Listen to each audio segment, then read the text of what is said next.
बातम्यामध्ये सदैव अग्रस्थानी आणि महाराष्ट्रातही नंबर 1।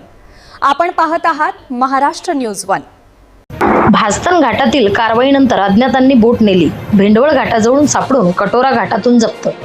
शेगाव तालुक्यातील पूर्णा नदीपात्रात अवैध रेती उपसा प्रकरणात महसूल व पोलीस विभागाने केलेल्या धडक कारवाईनंतर जप्त करण्यात आलेली बोट अज्ञात इसमांनी रात्रीच्या अंधाराचा फायदा घेत पळवून नेल्याची धक्कादायक घटना उघडकीस आली आहे।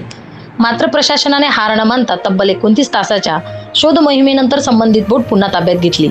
दिनांक 4 मे 2026 रोजी भास्तन वाळू घाटावर बोटीद्वारे अवैध रेती उपसा सुरू असल्याची तक्रार प्राप्त झाल्यानंतर महसूल व पोलीस विभागांच्या संयुक्त पथकाने कारवाई करत सदर बोट जप्त केली होती। मात्र त्याच रात्री अज्ञात व्यक्तींनी ही बोट पळवून नेली। त्यानंतर 5 मे रोजी शोध मोहीम राबवण्यात आली असता जळगाव जामोद तालुक्यातील भेंडवळ नदी घाटालगत ही बोट आढळून आली। शेगाव व जळगाव जामोद प्रशासनाच्या संयुक्त पथकाने समन्वय साधत अखेर शेगाव तालुक्यातील कटोरा घाटातून ही बोट पुन्हा जप्त केली।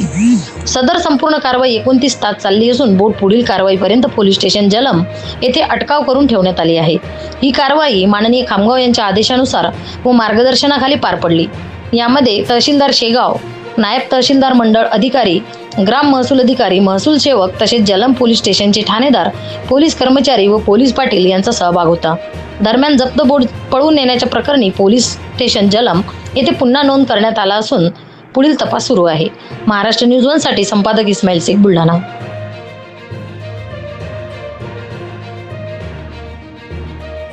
या बातमीचा व्हिडिओ तुम्हाला आवडला असल्यास व्हिडिओला लाईक करा, शेअर करा आणि महाराष्ट्र न्यूज 1 या न्यूज चॅनलला सबस्क्राईब करा। धन्यवाद।